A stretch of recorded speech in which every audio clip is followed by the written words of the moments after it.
Bismillahirrahmanirrahim. Assalamualaikum warahmatullahi wabarakatuh. Bismillah, alhamdulillah. Allahumma salli ala Sayyidina Muhammad wa ala ali Sayyidina Muhammad. Alhamdulillah, kita sudah nyampe pada hari 15 bulan Ramadan. Mari kita lanjutkan daripada kajian kitab Habib Ali Al-Habsyi. Bismillahirrahmanirrahim. Habib Ali Al-Habsyi berkata, kalau bukan karena kebaikan Allah kepada hambanya yang berdosa, maka penampilan mereka akan berubah buruk dan wajahnya akan menghitam. Kalau bukan karena harapan kepada Allah, maka hati akan hancur karena takut kepada hukum dan siksaan Allah.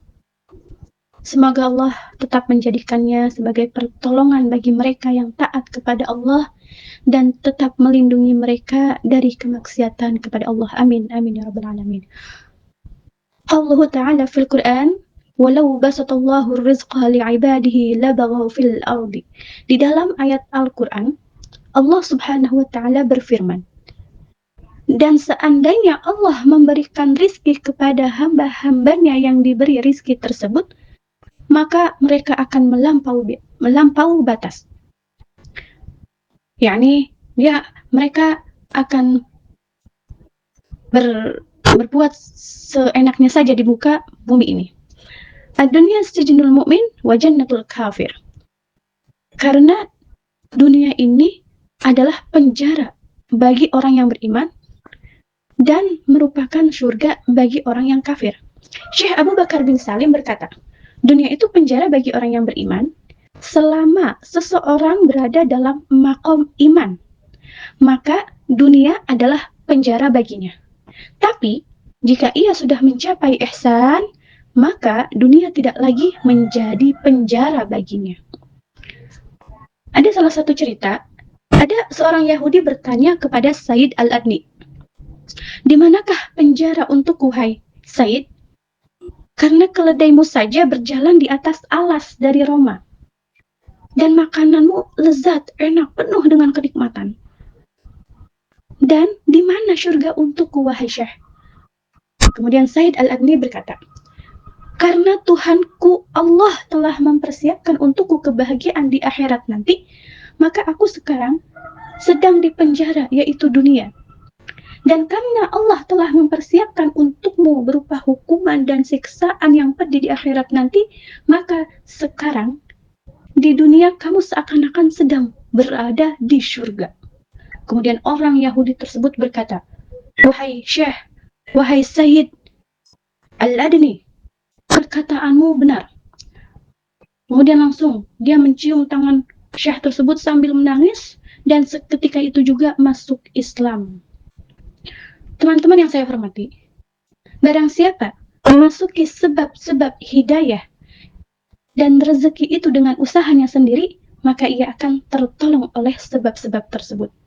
Dan barang siapa yang memasuki sebab-sebab hidayah dan rezeki itu atas pertolongan Allah, maka ia akan tertolong oleh sebab-sebab tersebut dan segala sesuatu akan tunduk kepadanya tanpa usaha dan tanpa rasa capek.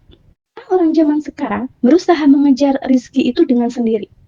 Dan mereka rela berangkat ke Cina dan juga negara-negara lainnya untuk mendapatkan rezeki itu, tapi yang mereka dapat hanyalah sebagian kecil dari yang sudah ditetapkan oleh Allah Subhanahu wa Ta'ala. Padahal mereka itu punya cara yang mudah untuk mendapatkan rezeki yang luas dan juga banyak, yaitu dengan cara bertakwa kepada Allah Subhanahu wa Ta'ala. Wa may yattaqillaha yaj'al lahu mahraza wa yarzuqhu min haitsu la yahtasib. Dengan takwa kepada Allah akan memberikan solusi dari setiap masalah dan rezeki dari arah yang tidak disangka-sangka. Kata Habib Ali Al-Habsyi, takwa itu sebetulnya mudah dan gampang. Perkara yang diperintahkan Allah kepada seorang hamba, maka segeralah kerjakan. Dan perkara yang dilarang oleh Allah, maka tinggalkan. Itu adalah cara untuk menjadi orang yang bertakwa di sisi Allah Subhanahu wa Ta'ala. Kita sering melihat salafun saleh, orang-orang alim dan wali-waliullah. Ketika beliau, orang soleh itu masuk di antara kita, seketika jiwa kita takut kepada beliau. Dan kepala kita tunduk di depan beliau. Masya Allah, tabarakallah. Ini masih di dalam dunia. Bagaimana nanti di akhirat?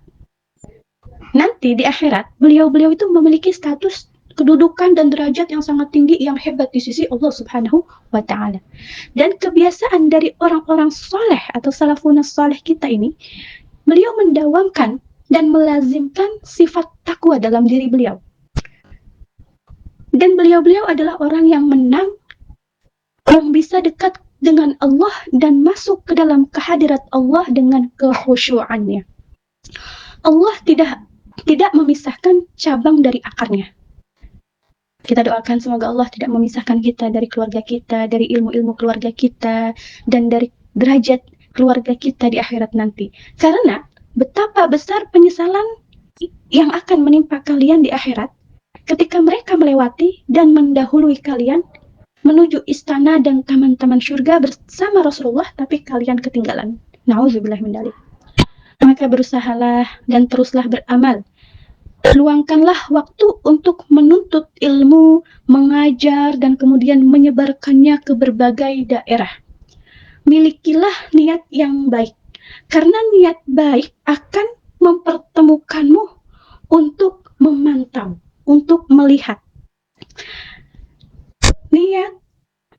Kita niatkan untuk memberi manfaat kepada hamba-hamba Allah. Kita niat untuk berperang lawan hawa nafsu, niat untuk memberi pelajaran kepada orang yang bodoh jika kami bertemu dengan orang yang bodoh tapi dia mengaku alim. Dan kita niat untuk belajar dari orang-orang alim jika kami bertemu dengan orang alim. Niat seperti niatnya salafun saleh. Kami niat menghadiri majlis yang orang-orang soleh adakan. Kami niat mencari rezeki yang halal, berbakti kepada orang tua, menyambung tali silaturahmi, mencari petunjuk, taufik, hidayah, dan juga kebenaran. Kita niat untuk melakukan semua amal soleh tersebut dan seterusnya dari niat-niat yang baik. Maka mulailah dari perbaiki niat kalian.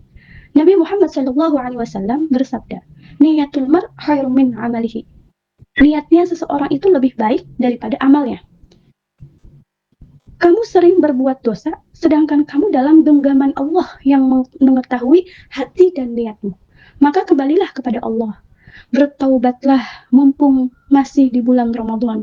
Inilah saatnya untuk kita bertaubat kepada Allah. Ya Allah, ya Allah, tubtu ilallah taubatan nasuha. Barang siapa yang memiliki iman dan rasa kemanusiaan, maka akan menjawab panggilannya Allah untuk bertaubat. Dan barang siapa yang kecewa dengan takdir Allah, maka tidak akan menjawab, menseru, dan juga mendengar panggilan Allah Subhanahu wa Ta'ala untuk bertaubat. Allahu yaj'aluni wa iyyakum mimma yastami'una al-qawl فيتبعون أحسن آمين آمين يا رب العالمين ببركة الحبيب أبو بكر العطاس والحبيب علي الحبشي وعلى هذه النية وكل نية صالحة وإلى حضرة نبي محمد صلى الله عليه وسلم الفاتحة.